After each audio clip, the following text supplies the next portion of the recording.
I think the opening game against Turkey on the 18th, it's going to finish 1-1 in a 1-1 draw. And the main reason for it is because, as I think we've talked about this, we basically got no pressure at all at the tournament, which is a positive in my eyes.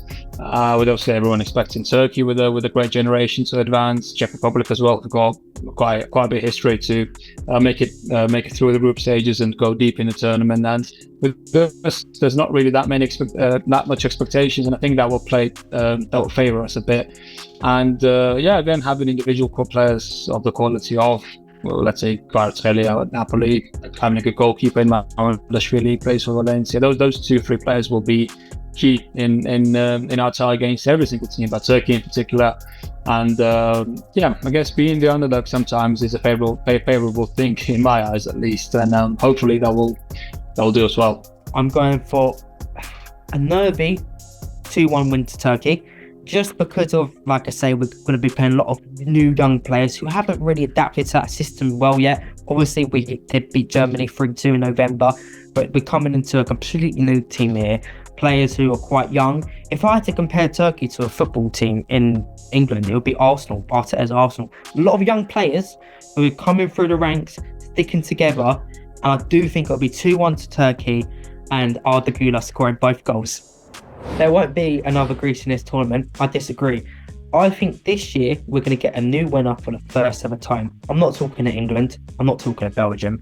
I think a dark horse like Turkey or Serbia will go all the way and shock people. We've seen it this season in European football with like Bayer Leverkusen and Atalanta. I do believe 2024 is going to be remembered as the year of the underdog in football. I think, hopefully, fingers crossed, it's going to be Turkey. So about Portugal opening game against Czechia, I think anything less than a win, although in these competitions, and we have many examples, the way you start, it's not the way you end, and it's much more important that to end well than to start well. I think no one would say, oh, if we lose, we'll be more confident.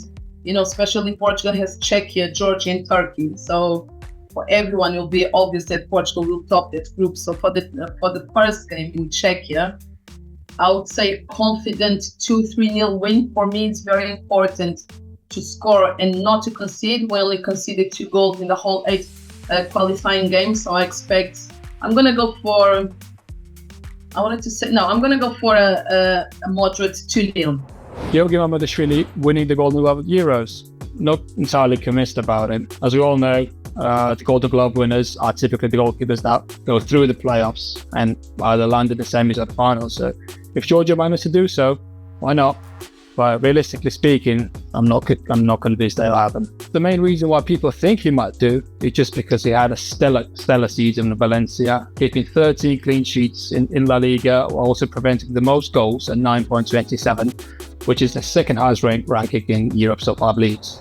Because it's the tiles, Lisbon and Portugal were famous for the tiles. It's a heritage from when the Moors were here 700 before Christ. And if you come to Portugal, especially to Lisbon, most of the buildings are covered in tiles because everything is built for the summer. So the tiles keep the heat outside.